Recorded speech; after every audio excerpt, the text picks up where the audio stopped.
말씀 함께 보시겠습니다. 다니엘서 6장 11절부터 23절까지 말씀입니다. 구약성경 1243면입니다.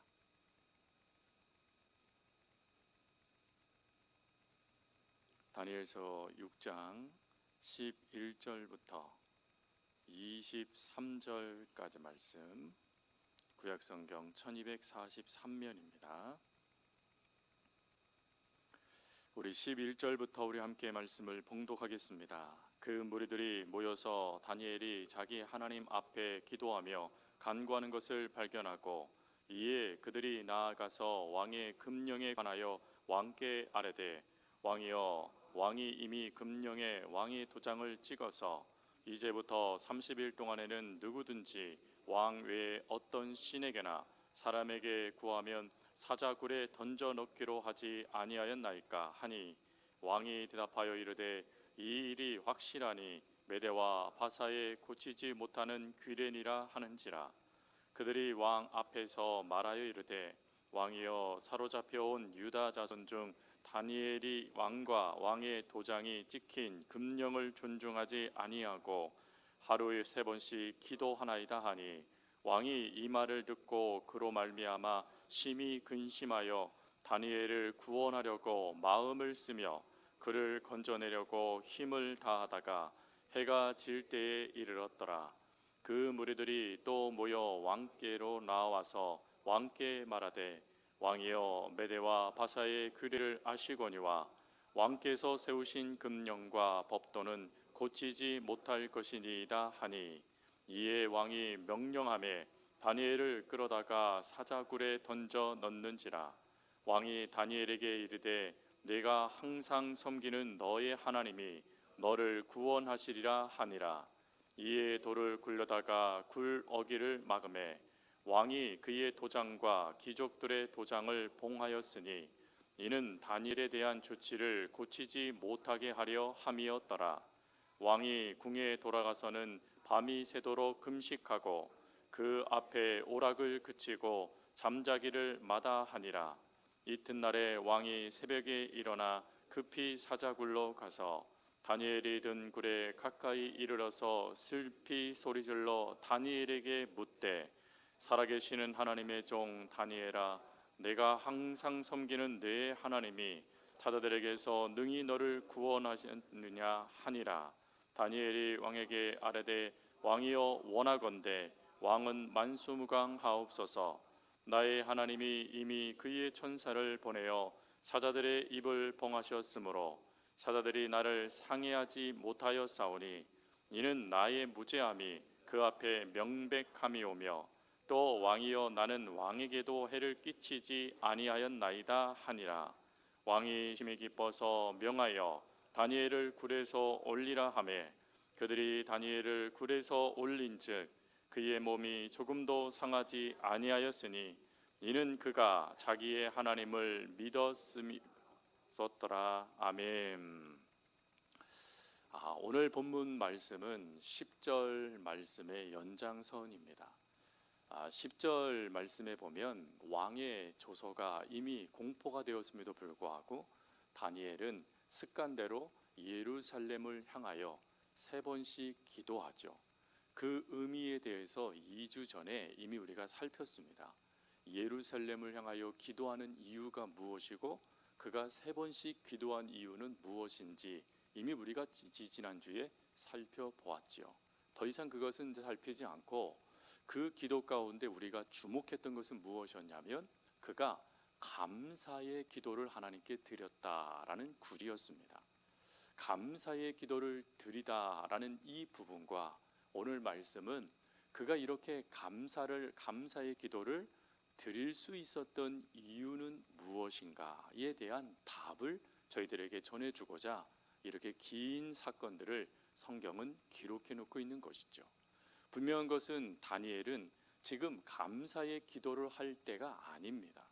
그는 하나님께 간구하여 이 악한 괴계, 악한 역사들을 일으키는 이들의 그 관계를 하나님 회파해 달라고, 그리고 이 어려움 속에 나를 건져내 달라고, 그리고 구원의 역사가 나에게도 하나님으로부터 주어진 은혜가 되게 달라고 그는 하나님께 간청하는 기도를 하나님께 드려야 될 때였습니다. 근데 그는 그러지 않고 자신을 위한 어떠한 것도 구하지 않고 단지 하나님을 향한 감사의 기도만 드렸다라는 것입니다. 그럼 여기서 우리들은 한 가지를 질문을 합니다. 그럼 그가 이렇게 감사의 기도를 드릴 수 있었던 이유는 무엇인가 하는 것 말입니다. 이에 대한 답을 마지막 절은 우리들에게 이렇게 말을 하죠. 23절 마지막 부분에 보니까 이는 그가 자기의 하나님을 믿음이었더라 라고 기록해 놓고 있습니다. 즉 다니엘이 감사의 기도를 드릴 수 있었던 것은 하나님을 믿었기 때문이라는 것입니다. 여기서 쓰여진 이 믿다라는 이 단어가 히브리어로 아만이라는 단어입니다. 이 아만이라는 단어는 우리가 너무나 잘 알고 있는 두 가지 뜻인데, 하나는 확신하다, 두 번째는 신뢰하다라는 의미입니다. 그런데 이 아만이라는 단어가 사용될 때는 그 앞에 수식어가 붙게 되어져 있습니다. 그 수식어는 뭐냐면 이 아만이 아무 때나 쓰여지는 것이 아니라 이러한 때 쓰여지는 단어다라는 것을 알 수 있는 수식어입니다. 그 수식어가 절망의 순간에서도 라는 수식어입니다. 즉 힘들고 어렵고 고통스럽고 괴로운 이러한 상황 속에서도 하나님을 신뢰한다, 하나님의 말씀을 확신한다, 이때 쓰여지는 단어가 아만이라는 단어입니다. 그러니 지금 다니엘이 하나님께 기도했을 때 성경이 그가 하나님을 믿었다라고 표현할 때 이 믿었다라는 이 표현은 그가 이런 절망적인 상황에서도 하나님을 신뢰했다라는 것을 말해주는 것입니다. 절망적인 상황에서도 신뢰하는 이 아만이라는 단어가 후에 우리가 너무나 자주 쓰는 단어로 바뀌게 되죠. 그게 뭘까요? 아멘입니다. 아멘. 다 알고 계시네요. 근데 여러분, 아멘은 우리가 은혜가 되어질 때만 아멘 하는 게 아니라는 것입니다. 아멘이라는 이 뜻은 우리의 상황이 어렵고 절망스러운 상황일지라도 하나님, 나는 그래도 하나님을 확신합니다, 나는 그래도 하나님을 믿습니다 라는 고백으로 우리가 할 때 아멘이라는 고백을 하는 것입니다. 근데 우리는 아멘 할 때는 은혜 되는 때, 복된 말을 할 때는 아멘이 얼마나 많이 나오는지 모릅니다. 그런데 그것이 나에게 조금 힘들거나 아니면 나에게 무엇인가 대가를 요구하는 듯한 상황에 두어지면 아멘 대신 우리는 무슨 말을 쓰죠? 주여, 이렇게 하지 않습니까? 왜 주여를 우리가 고백할까요? 내 힘으로는 안 된다는 것입니다. 저는 그렇게 해석하고 싶어요. 그것을 내 힘으로 할 수 없으니 하나님 도와주세요 라는 뜻이겠죠. 그게 주여인 것 같아요. 근데 시간이 지나고 하나님을 향한 믿음이 더 세워지기 시작하면 어느 순간부터 주여 하던 우리들의 고백이 아멘, 하나님 그럴 줄 믿습니다 라는 고백으로 바뀌게 될 줄 믿습니다. 그러면 다니엘이 아멘 했다는 이 아멘, 절망적인 상황에서도 그가 아만이라고 그가 고백할 수 있었던 이유가 무엇이었을까요? 그것은 자신의 삶의 모습 때문이었습니다. 여러분, 다니엘은 오늘 고소하는 자들이 다리오 왕에게 뭐라고 표현하고 있습니까? 예루살렘에서 잡아온 포로라는 겁니다. 포로. 여러분, 포로 그러면 우리는 즉시 얼마 전에 이 이스라엘과 하마스 간에 지금 전쟁 가운데 이 하마스가 붙잡아간 그 포로들의 모습을 영상으로 보았지 않습니까? 한마디로 절망이고 공포고 두려움이지 않습니까? 지금 그것이 바로 다니엘의 모습이었다라는 것입니다. 실제로 역사를 보면 이 바벨론이 얼마나 잔인했던지 포로를 잡아갈 때 두 가지를 행동을 이끌었답니다. 하나는 무엇이냐면 몸에 옷을 벗겨버렸답니다. 즉 벌거벗게 만들고, 두 번째로는 목에 착고를 맸답니다. 목에.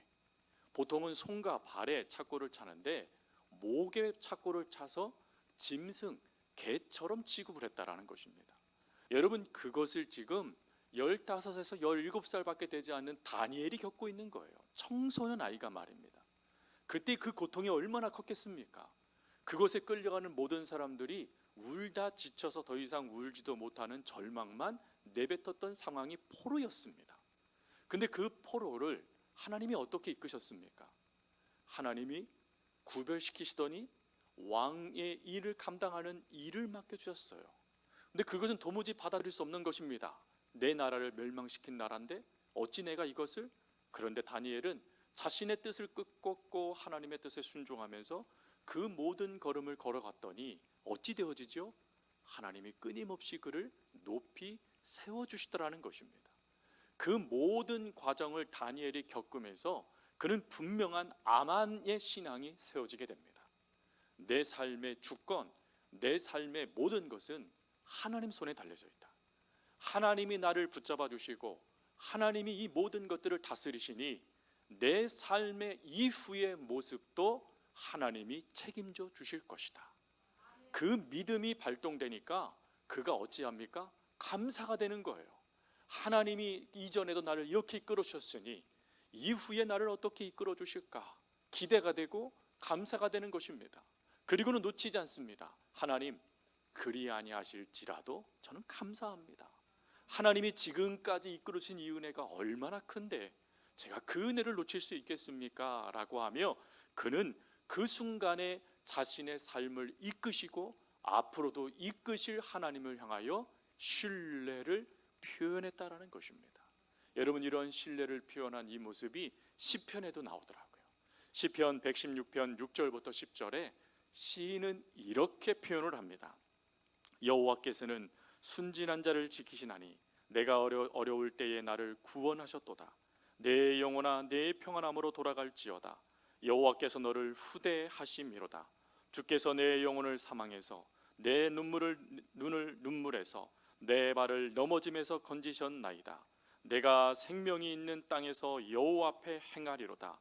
내가 크게 고통을 당하였다라고 말할 때에도 나는 믿었도다. 아멘. 고통을 당하는 그때에도 나는 신뢰했다라는 거예요. 무엇을요?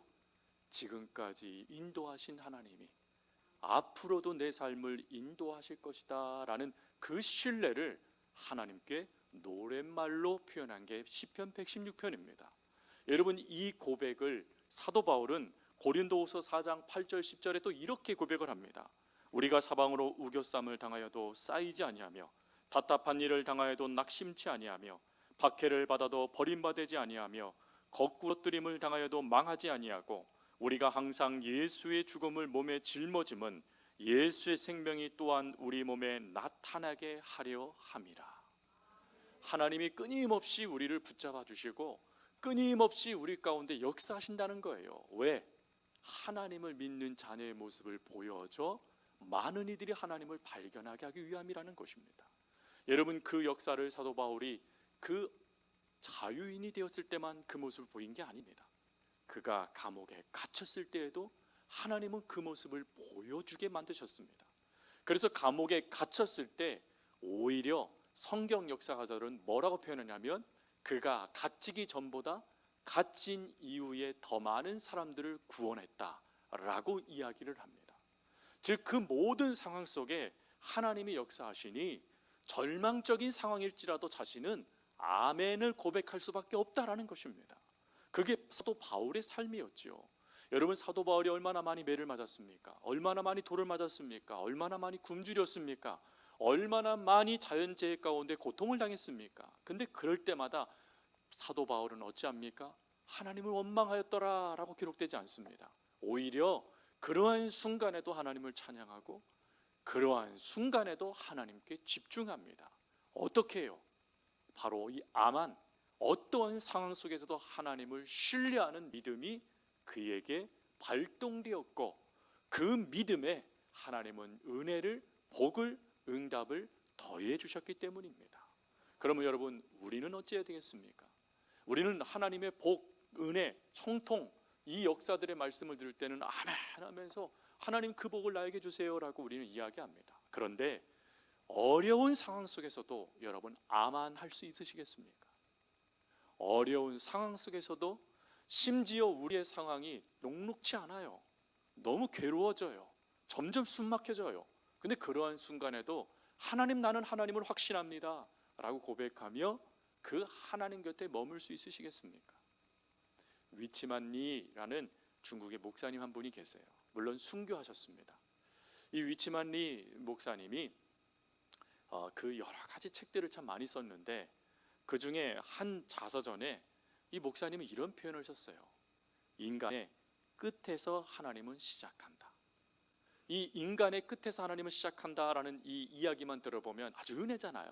근데 이걸 풀어내셨습니다. 이렇게 얘기하시더라고요.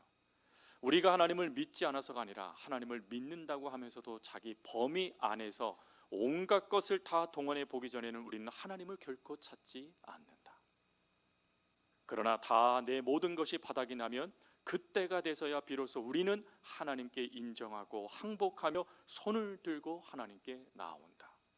그러나 은혜는 그러한 모습일지라도 하나님은 일을 시작하신다 라는 고백입니다. 즉 우리는 끝까지 내몰리고 모든 게 바닥이 나야 하지만 하나님을 찾는 어리석음이 있다라는 것이죠.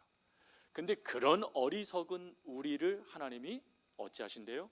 붙잡으셔서 하나님의 일을 시작하신다 합니다.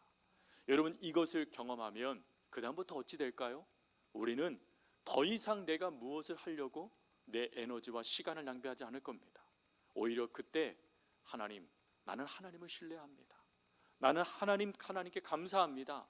하나님, 내 모든 것이 하나님의 은혜입니다 고백하며 우리의 모든 시선은 하나님께로 고정될 것입니다. 그럴 때 그것이 우리의 삶을 이끄는 능력이 되고 또 우리의 삶을 살아가게 하는 더 큰 믿음을 소유해 주시는 하나님의 역사가 된다는 것입니다. 한 목사님을 소개하고 말씀을 마치겠습니다. 미국의 한 목사님이셨던 윌리엄 오컷 쿠싱이라는 목사님이 계십니다. 여러분, 윌리엄 오컷 쿠싱 목사님이 쓰신 찬송시가 너무 많아요. 근데 그 중에 우리가 부르는 찬송들이 참 많은데 그 찬송을 이분이 작곡을 하게 될 그 아픈 과거들이 있었습니다. 목사님은 하나님의 은혜 가운데 귀한 사역들을 참 많이 감당하고 교회를 부흥시키는 아주 뛰어난 사역자였습니다. 그런데 어느 한날에 이 목사님을 무너뜨리는 사건들이 발생됩니다. 갑작스럽게 사모님이 급사하신 거예요. 시름시름 앓지도 않고 한순간에 죽게 된 것입니다. 그 고통이 얼마나 컸던지 목사님에게 큰 충격이 다가와 그 충격 때문에 두 눈의 시력을 잃어버리게 됩니다. 그 시력을 잃어버리는 그 고통 가운데 목사님은 몸부림치면서 하나님께 원망했다라는 것입니다. 하나님, 어떻게 저에게 이러실 수 있으십니까? 라고 하며 하나님께 끊임없이 간구하며 그 하나님과 씨름을 했대요. 근데 그 씨름을 한참 할 때 하나님이 목사님에게 어느 순간 이렇게 말씀하시더랍니다. 내가 너에게 더 이상 설교할 수 있는 기회는 주지 않을 것이다. 그러나 너의 고백으로 사람들이 나를 찾을 수 있도록 나는 너를 사용할 것이다 라고 하나님이 말씀을 하시더라는 거예요. 그래서 그 말씀에 눈물을 흘리며 자신의 삶을 회개했던 목사님은 그 은혜를 가지고 찬송시를 쓰기 시작했습니다. 그 찬송시 가운데 하나가 바로 우리가 너무 좋아하는 주 날개 및 내가 편안히 쉬네 라는 찬양입니다. 가사가 이렇죠. 주 날개 및 내가 편안히 쉬네, 밤 깊고 비바람 불어쳐도 아버지께서 날 지키시니 거기서 편안히 쉬리로다. 주 날개 및 즐거워라, 그 사랑 끊을 자 니녀. 주 날개 및 내 쉬는 영혼 영원히 거기서 살리. 여러분, 목사님이 이 찬양을 부르며 오늘 우리가 이 찬양을 부를 때 어떠한 고백, 어떠한 확신을 갖고 이 찬양을 부르기를 원하실까요? 그것은 바로 아만이죠.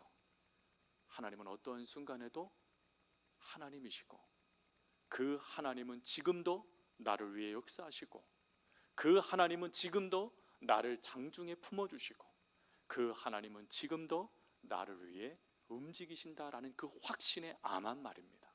여러분, 이 아만이 우리 가운데 있기를 하나님은 원하십니다. 그러니 사랑하는 성도 여러분, 바랍니다. 비록 힘들고 어려울지라도 하나님 날개 아래 우리가 거하고 있음을 기억하면서 어떠한 순간에도 아멘 고백하면서 그 하나님을 향한 확신, 그 하나님을 향한 믿음을 가지고 끝까지 그 걸음을 감사함으로 걸어갈 수 있는 저와 여러분의 삶이 될 수 있기를 간절히 주님의 이름으로 부탁드립니다.